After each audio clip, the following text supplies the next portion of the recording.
Okay, let's go next to our caller from the 510 area code. Who's calling today from 510? Hello. Yeah, that's you. Can you hear me? Yes, I can. Hi. I'm just quick. I'm a big fan of your show. Just gonna put that out there quickly. Thank you. But just to set up my question. While I am an ardent supporter of single payer healthcare, Hmm. I'm actually a bit fatalistic regarding its chances of actually ever passing through a legislator, state or federal, considering the powerful opposition of the healthcare industries and just historically we haven't really had much success there. So with that in mind, I was interested in hearing your opinion on what I think is a reasonable alternative, which is all payer rate healthcare, which has actually had some success in states and is actually currently active in Maryland. So I was wondering, and if you don't like the alternative, what are some other alternatives if we're unable to get through single payer healthcare?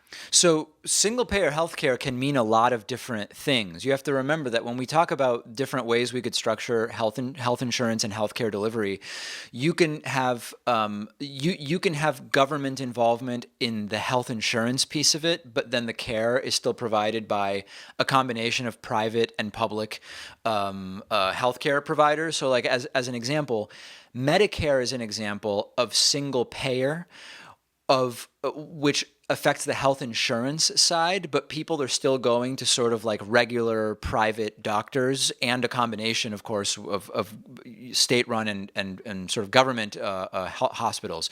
If you look at if you look at the VA, for example, for veterans, that is actual government health care rather than government health insurance because they're actually delivering the care as well. So I think it's really important to be careful when we say single payer versus Medicare for all versus nationalized health care.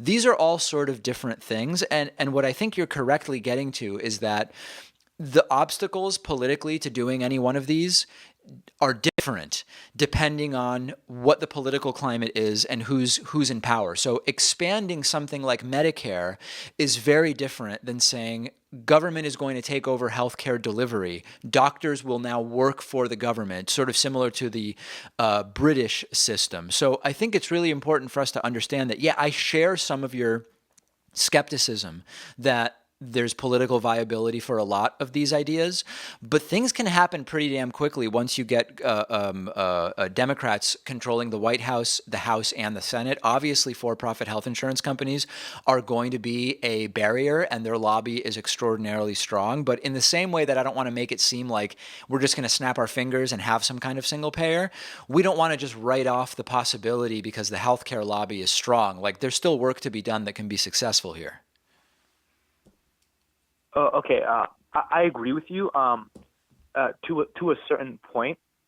But like I guess a lot of my friends also they give me crap for this, right?